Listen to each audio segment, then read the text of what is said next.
Hi there, Martin Bailey here, and today we're going to start exploring options to enable us to create camera profiles for Capture One Pro, starting with basICColor Input 5.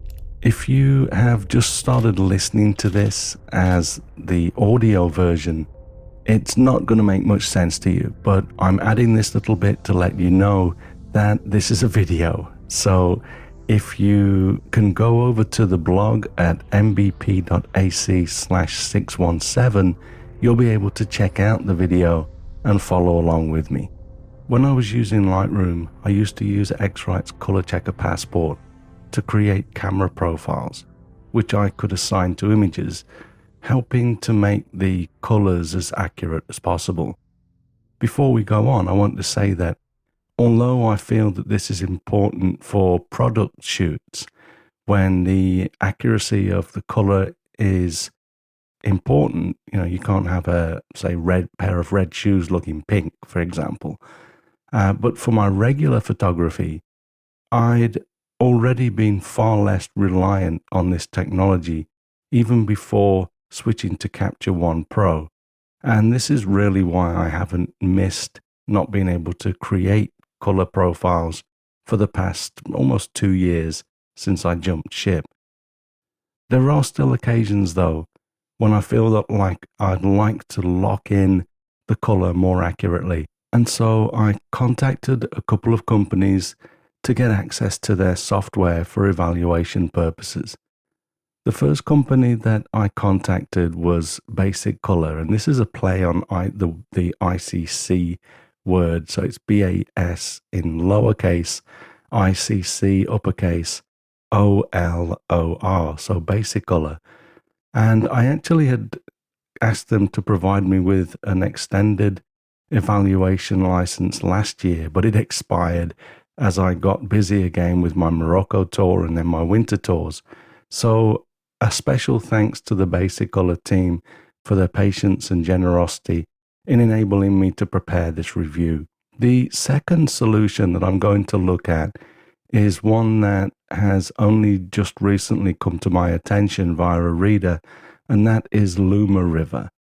These people have also provided me with a copy of their software to take a look at, and I intend to do that straight after we finish this initial review of basICColor Input 5. I do not intend this to be a comparison as such. Rather, I'd just like to cover our options, and you can choose which option you'd like to go with if indeed you are looking to create your own camera profiles for Capture One Pro. So here we are on the computer, and you'll see that when you first launch basICColor Input, you get a nice welcome screen, and there are a few screens that walk you through some of the processes. We're going to skip these because I've already done most of this groundwork, and we're just going to go on and create a profile. Now, in previous solutions that I'd looked at, you had to mess around removing all of the processing that Capture One Pro does, and you have to create and export a TIFF image. And basICColor essentially now has its own raw processing engine built in, so you don't have to do that. I've got a couple of images here that we shot. I'll talk a little bit more about this later, but I basically have a raw image, and this is huge because going in and flattening the image out and then exporting a TIFF is an extra step or two that basically just make the whole process annoying to me. And I like my workflow to be really, really smooth. So if I'm going to use this, being able to do it this way is huge. So you see that I basically just grab my raw file of the color checker SG chart from X-Rite and drop it onto here. Now, before you do that, we're going to want to select a profile. And you can see that at the moment I have CCSG, that's the color checker SG. This obviously works with the color checker passport as well and a number of other targets, but you need to make sure that you select the correct one. If we go into the preset editor, you'll see that there are a number of options, different targets. The ones that work with Capture One have C1 written in the name. And so you'll also notice that we're talking about a linear response here. I want to show you what that is shortly as well. And it's basically, to me, a little bit of a restriction that I don't think I would even work with, but we'll go through that. I'm not going to go into how you can create regular DNG style camera profiles for Photoshop and Lightroom, because I don't use those products anymore to process my images. So we're just going to go with what I'm using right now. These presets here that have C1 in the name are the ones that will enable me to work with Capture One Pro. We'll just take a quick look at this, because you'll see that if we hit the pencil here and go in and flip on the expert mode, you can see that although we have C1 linear response here, this first thing with all of these options is actually for a DNG profile for the raw image. And that's the ones that you can use in Photoshop and Lightroom, I believe. If we look at the Capture One profiles, then we have a few less options. The documentation that comes with basICColor Input 5 is really, really good and explains all of these options very well. So you can go through. I mean, these basically, the default options are fine here. And you can, if you want to dig into the details, you can find out more about that. You can also create ICC profiles for your camera. And I've had a play with this. It doesn't really seem like a workable solution to me. So I'm just going to stick with my original goal of creating a profile for Camera One. And we'll jump into that right now. I'm just going to go back. We don't need to save any of that. I didn't make any changes. So as I say, we grab our file and just drop it on here. And quite quickly, this is a 50 megapixel file from my 5DSR. And quite quickly, you'll see that it goes through and identifies. It's found where all of the patches are, and it's automatically lined that up. Obviously, I've shot this image with just the color checker SG on the screen. You could have a model hold this if you wanted to, and so being able to move these markers around and actually find the patches is important. And there are a number of tools to help you if you have to rotate it and things like that. And then you can here change the name of the profile if you want. I'm actually going to remove the word linear response, because that method doesn't really work for me, as I'll show you in a moment.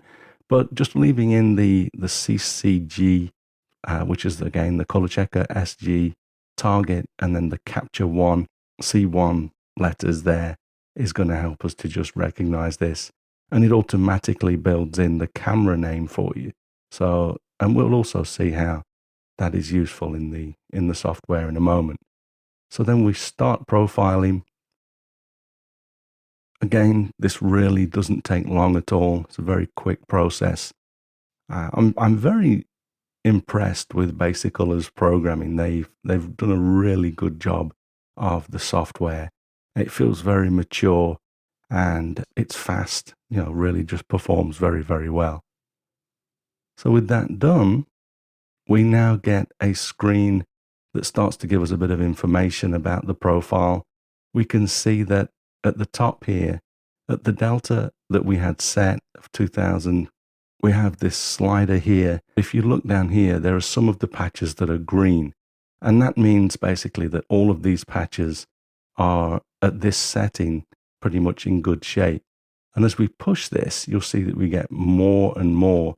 This is increasing the delta. So it's saying that I'm okay now with, rather than a delta of 2.2, I'm at 3. This is the number of patches that are still within the boundaries that we would consider to be accurate. And if you see as we continue on, I get a red patch start to appear there. And if we keep going, we get 2 red patches and a number of yellow patches. And if we roll over these red patches, you can see that It's basically the luminance here is a little bit too far out. It's over 2.2 and it's actually down at 3.2.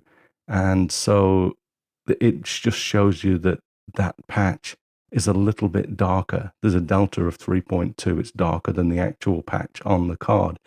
And here we've got a -5.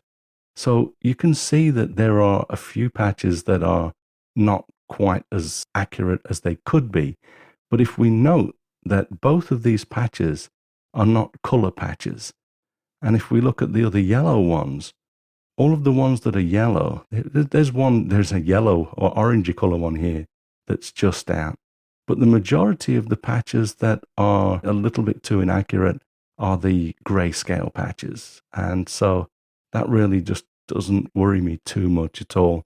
But overall, even if we push it right up here, we can see that we've got a lot of green patches, and that helps us to see that the overall quality of this profile, this camera profile for Capture One, is pretty good. And so I'm going to quit out of there for now. And if you had Capture One open, you would at this point have to close it and reopen it so that it can find and recognize the profiles for you. Okay, so I'm actually going to go to here. This is the folder with the images that I've just shot of the digital color checker SG target. And there's a few things that you're asked to do when you photograph this, and it needs to be lit evenly. I actually rushed this a little bit. I just used regular light coming into my studio window. And so it's the light is slightly off, but what you need to do is to use a color picker and just roll over and check the brightness of the white patches on the card. And you can see up here as we move this around, you can see that we get a readout of, on the rightmost one, it says 238. If we go over a darker patch, you'll see here that we've got things like 28, 22, 27. And what this is it's the luminance, the brightness of the patch. And the basICColor people say that you need to get this at 240 for the white patches. And for me, on my Canon 5DSR, that was the exposure set manually to a point where the white patches on this card were just starting to overexpose. The blinkies were flashing, showing me that the camera thought, based on the JPEG preview, that these patches were overexposed. And it was just literally 1/3. If I dropped it down by 1/3 of a stop, the patches stopped flashing. If I went over 1 more third of a stop, many more of them were flashing. But if we look here, this is actually 2/3 of a stop over image. And if we look at the white patches, they're at 245. So this is 5 over compared to 2 under. So I'm going to go with this one. And this is actually pretty much where I expose. I use a technique called expose to the right, or ETTR. And I always expose where the highlights are just starting to overexpose in the image. Maybe sometimes bring it down 1/3 so that we're literally right at the point where the borderline where it will stop flashing. But even on an image like this, if we look at the histogram in Capture One, we can see that once you bring these into a program, Lightroom works pretty much the same, and Adobe Camera Raw, it gives you a little bit back. So even though this is 1/3 over in the camera, we've got about 2/3 of a stop left here. So, the cameras generally give you about a stop back anyway. So it's pretty safe to do that. And you can see from the left side that we've also got lots of detail right down into the shadows. Nothing's pegging up the left side of the histogram either. Now, what we need to do here now though, is actually select the profile. And if we go, I think by default, it's in the exposure tab. It may not be. Capture One is so customizable that I add these. I've actually got this same panel in other tool sets as well. But wherever it is, you'll need to look for the base characteristics panel. And under there, you'll see that we have now the CCSG-C1 camera profile that we made earlier. And this is automatically placed under the Canon EOS 5DS-R section. So we've got the generic one, which comes with Capture One, and we've got the new CCSG-C1. Now you'll see that instantly, the moment I select that, it makes the image a little bit brighter because the white patches are all going red, and that's because I have the exposure warnings turned on. And these exposure warnings are turned right up to 255, the maximum. So these are over regardless of how you look at it. The other thing that basICColor want us to do is to change this curve to the linear response. That's where the linear response thing came earlier. And this is where it all sort of falls apart for me as a solution if I try to use it as I'm being told I'm supposed to be, because this is, to me, way too dark. If we look at the histogram, it's dropped our exposure down quite a long way, and we're asked basically to add that back. So you need to put a curve back in there and things like that. And to me, this just doesn't seem like the way to work. If accurate color is important, then this may be the best way to do it. But I'll show you in a moment why this really just doesn't work for me. One thing you can do, of course, is just add a curve, and then if you want to bring your blacks back down again, just bring it down to the point where, if you see, if I go a little bit further, we start to get some blue, and that's underexposed. So bring it down to a point where your blacks are dark, but then you've got your whites nice and white. And this may well be the right place to be. And if we create a new variant, so this is the image as Capture One rendered it, and this is the linear response curve with the new basICColor profile assigned. Now, I personally think that this looks a little bit too dark in some areas, but the colors are very, very accurate. I can check this against the Color Checker SG target, the chart itself, and all of these colors are smack on. Obviously, we're doing a certain amount of adjustment here by adding this curve back, but the colors here really are spot on. And so if the accurate color is what you need to be, this may be the way to do it. Now, if I was to be doing this for product shoots and things like that, I'd probably lock this all in, and I would, at this point, click the ellipses on the basic characteristics panel. You can also save this as the default settings for the Canon EOS 5DS-R. So once you've created this profile, you don't necessarily need to go in and do those changes every time. They would be automatically applied if you set this. So that's something to bear in mind. What I'm going to do, though, is also show you using the variant that I created earlier. It's basically exactly the same image, but we're going to just process it slightly differently. If I was to use this solution, I would, still go down and select the profile that we've just created. We're not using anything until we actually select that. But then I would either leave the curve at auto or go to standard, film standard. And it's actually very, very similar to auto. So it doesn't really matter which one we use. I would probably just leave it at auto. But then, because we can see that all of these white patches are slightly overexposed, we've got a couple of options. We could grab the top of the levels slider here and just bring them under control, or we could use the highlight slider again to bring them under control. And that, with this at 38 or so, is actually pretty nice. And once again, I'm going to just do another new variant. So it's got nothing applied to it.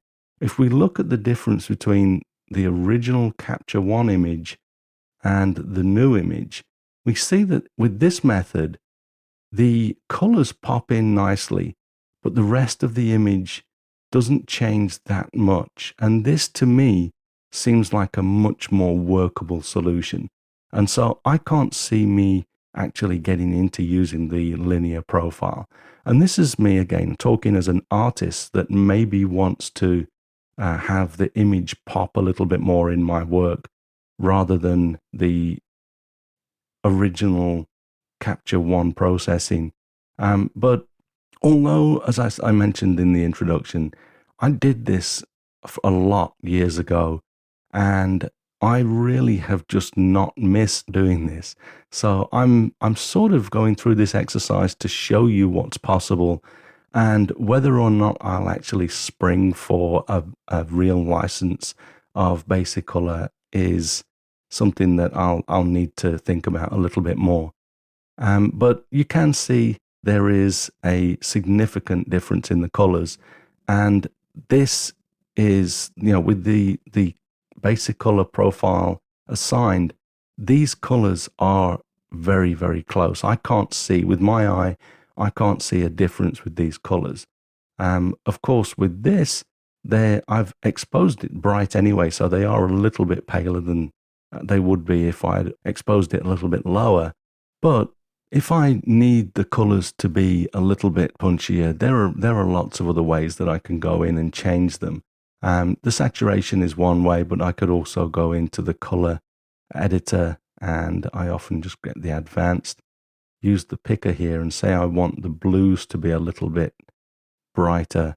I can literally just go in and click on a blue in the scene and then increase the saturation.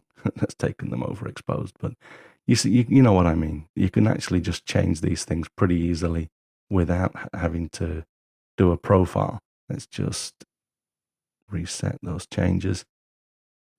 So again, this is the basICColor workflow with the linear response curve. Really not for me. Don't think I'll ever get into this. This is one thing that I will possibly implement because the colors are nice. And again, as I say, they're very accurate. So I'm pretty impressed with the product as far as this is concerned. The things that we need to obviously think about when considering adding something like this to our workflow, the key thing is the ease of use. And for me, basICColor have really got it down when it comes to the way that they have made it possible to just drop a raw file on there. You can do, as I said, ICC profiles, but you have to flatten it and create a TIFF, and it's too much work, and I just, honestly, it's not that important to me personally to go to that trouble. But this level, if I go in and I have a color checker SG, I could quite easily see myself just leaving this here, and with auto selected, go back to the screen, and highlights here, either have it so that I have the highlights added, or I change the levels a little bit here, and then just registering this as the default for the camera, and then just leaving it there. And that way I'd be, obviously different white balances will perhaps react differently. So you may have to create a number of different profiles depending on the light source. But this seems like a workable solution to me. I could see myself doing that if I want to really get those punchy colors in. The other thing, of course, that we really have to keep in mind when adding something to our workflow, especially for an amateur or lover of photography, as opposed to a professional who's making money at this, the price is obviously pretty important. And basICColor Input 5 completely surpassed my expectations with the ease and the quality of the profiles created. But the price to me is one thing that would make me think about this very, very seriously. At the moment, it is €500, and that is about $600 US at the current exchange rate. So it really comes down to, if you want the ease of RAW, just dropping a RAW image in there, if you feel you need this, of course, but then it also has to be worth $600 to you to add this. If we go back to the linear profile examples that I was talking about earlier, I want to just go in and show you a few reasons why that really just doesn't work for me. So say, for example, we have a photo here from one of my winter wildlife tours here in Japan. And if we look at this image with the linear profile, the linear response assigned, so we have to make sure as well that we've selected the correct profile. If we look at this, you see how dark it's got. Because it does plug up those blacks quite a lot, we have basically lost the ability to relatively easily bring those back. And if we look at this, again, a real life example, the shadows slider for this particular image is already at 100. If I take that back down, you can see that I was exposing for the whites on the legs. It was a bright sunshine day, and if I went any brighter, the legs were basically lost. They were blown out. So, and I should probably show you this on a variant. So this is the original image. That's a nothing done to it image. And you can see that the legs and the top of the wings are close to being overexposed. But that left me with an image with dark shadows.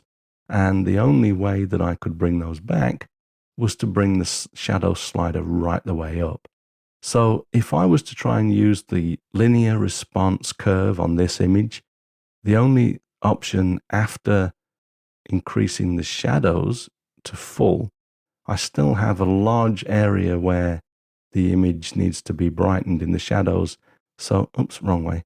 So the other option is to go down here, and I can pull them out with the top of the levels, the top of the black point, or I could, of course, use the tone curve. But bring that back down to stop the claws from overexposing. But even that, it really just doesn't look as natural to me. I've pushed it too far just to bring it back to what I got relatively easily in my original Capture One version. So I'm going to step back a number of times now until we get to the point where I switched over, and that's here. So that to me it was easy to process and looks great. So I'm not going to worry too much about using this solution on this kind of image. Also, if we look at work like in the black and white, you're trying to bring out tonal qualities. But if I make, again, a new variant, this is the original of this. If we go in and select the profile and the linear response, again, we'll see that we lose a lot of the shadows. We can start to try to bring that back out in a number of ways. Again, adding a curve here.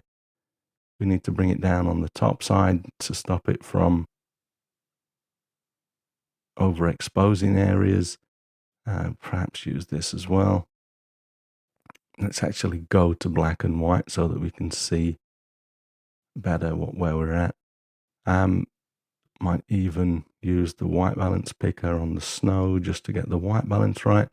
But you can see, although I've got a wide tonal range here, it's automatically, having pushed it that far, started to look a little bit strange. And to me, just a little bit too much work.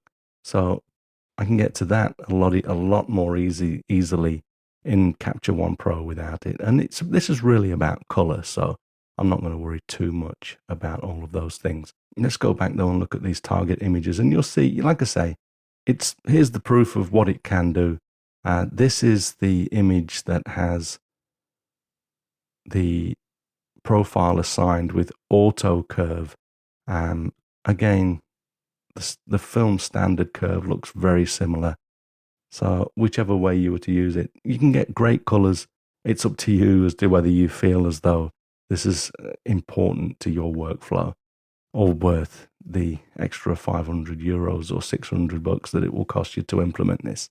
It is a great solution though, and I'm glad I've had a chance to check it out. If you'd like to jump straight over to the basICColor website, you can find that at basICColor, basICColor.de, and I'll put a link to this in the blog post for this week. And again, that is at mbp.ac/617. Next week, we'll look at the Luma River solution. If something goes wrong and I find that I can't get it working to a level that I would recommend it, taking a look at it to you, then I'll let you know at the start of next week's episode anyway. But I'm pretty sure I'll be back next week with another video walking you through the Luma River solution, which is a little bit cheaper. So thanks very much for listening today. If you enjoy this podcast, please share a link with your friends. Subscribe in iTunes or your favorite podcast program to ensure uninterrupted delivery. If you have a moment to rate the podcast or leave us a review in iTunes, that helps to keep us relevant in the huge number of podcasts out there now. You can find me on Instagram, Twitter, Facebook, and Google+, etc. And links to everything that I'm up to are at martinbaileyphotography.com, so do drop by and take a look. I'll be back next week with that Luma River episode. But in the meantime, you take care and have a great week, whatever you're doing. Bye-bye.